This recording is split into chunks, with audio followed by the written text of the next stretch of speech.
Halo, apa kabar? Saatnya Anda menyimak berita Makassar bersama saya, Auriga Agustina.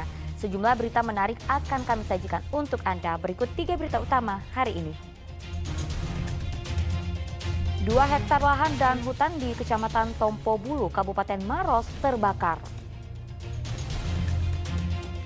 Demo tolak pembuangan limbah berbahaya di Pinrang diwarnai kericuhan. Atap ruang kelas berterbangan diterjang angin kencang. Puluhan murid kabur menyelamatkan diri.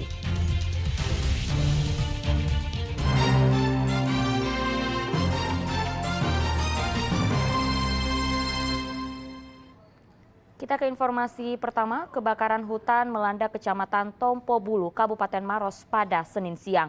Sulitnya akses menuju lokasi menyebabkan petugas gabungan harus berjalan kaki selama 20 menit untuk sampai ke titik api. Untuk memadamkan api, petugas terpaksa menggunakan alat manual karena lokasi yang tidak bisa dijangkau oleh mobil pemadam kebakaran. Di atas di sini juga. Aparat Satuan Brimopolda Sulsel bersama jajaran dari Polsek Tompo Bulu serta Dinas Damkar Kabupaten Maros melakukan pemadaman kebakaran hutan dan lahan di Dusun Tala-Tala, Desa Bontomana, Kecamatan Tompo Bulu, Kabupaten Maros. Proses pemadaman api dilakukan dengan cara manual dengan menggunakan kantong air semprot. Proses pemadaman sempat terhambat lantaran sulitnya medan jalan sehingga mobil penyedia air tak bisa sampai ke lokasi. Kebakaran hutan dan lahan di lokasi ini sudah terjadi sejak 2 hari terakhir seluas lebih dari 2 hektar.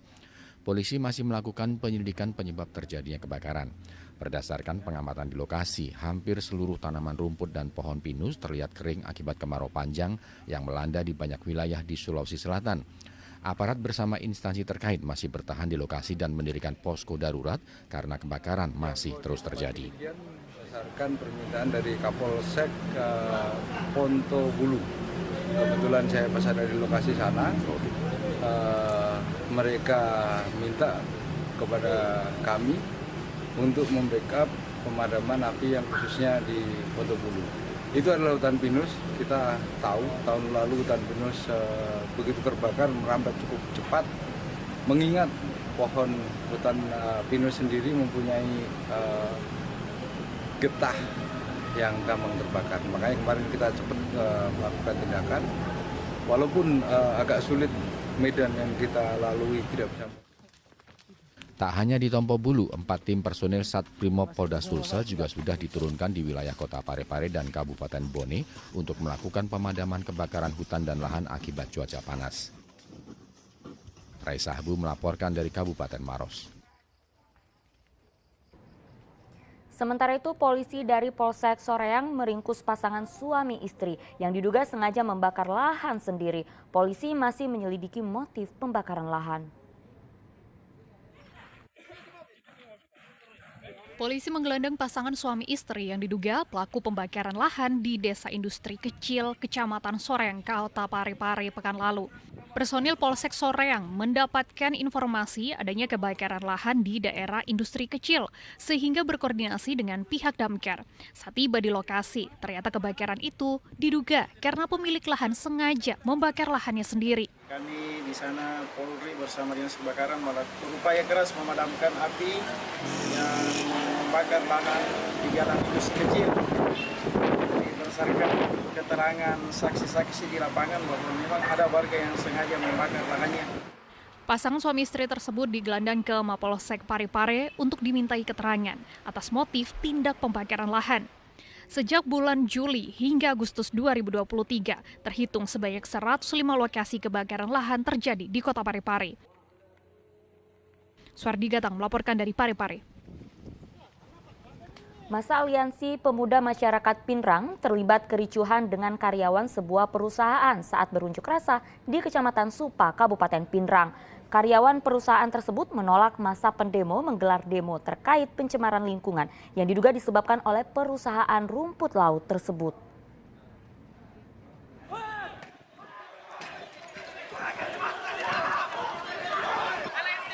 Masa Aliansi Pemuda Masyarakat Pinrang terlibat kericuhan dengan karyawan PT Biota Laut Gangga di Kecamatan Supa, Kabupaten Pinrang pada Selasa siang. Masa menuntut pihak perusahaan untuk menghentikan pembuangan limbah B3 yang diduga mencemari lingkungan di sekitar perusahaan. Menurut pendemo, pembuangan limbah B3 berdampak pada desa yang berada di sekitar perusahaan. Akibatnya, udang dan ikan di tambak nelayan mati. Limbah yang kemudian tidak sesuai dengan prosedural pengelolaannya, tidak melalui proses IPAL, dampak yang kemudian limbah yang kemudian dikeluarkan oleh dari produksi perusahaan, yaitu limbah cair dan limbah B3. Yang kemudian tidak melakukan pengelolaan sesuai dengan aturan yang berlaku. Itu limbahnya dibuang ke sungai? Limbahnya langsung mengalir ke sungai tanpa adanya proses IPAL yang dilakukan oleh pihak perusahaan, sehingga menyebabkan dampak daripada masyarakat Desa Malongi-Longi, Kecamatan Supa, tepatnya di belakang PT Biota Laut Ganggang itu sendiri. Dampaknya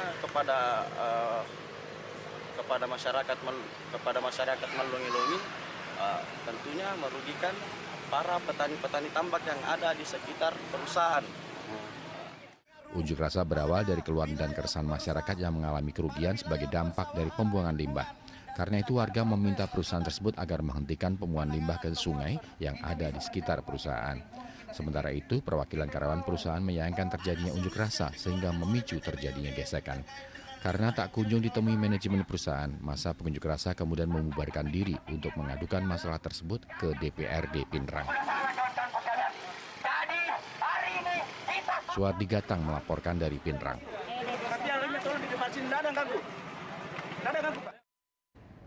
Ya, sementara itu di media sosial beredar video yang diduga limbah cair dari sebuah perusahaan di Kecamatan Supa, Kabupaten Pinrang mengalir ke sungai. Menurut warga, kondisi ini menyebabkan hewan yang ada di sungai mati.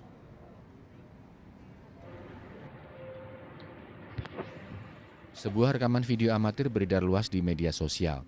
Video tersebut menunjukkan limbah hasil pengolahan dari sebuah pabrik mengalir hingga ke sungai di perbatasan Kecamatan Supa dan Kecamatan Lanringsang dan berdampak pada kehidupan fauna yang ada di sungai tersebut. Menurut Kepala Dusun Desa Malongi-Longi, dampak pembuangan limbah ke sungai itu menyebabkan hewan-hewan yang ada di sungai pada mati karena adanya kandungan racun dari limbah itu. Warga kita banyak yang hidup di sini. Tapi kami minta tolong supaya diperhatikan lingkungan kita di sini.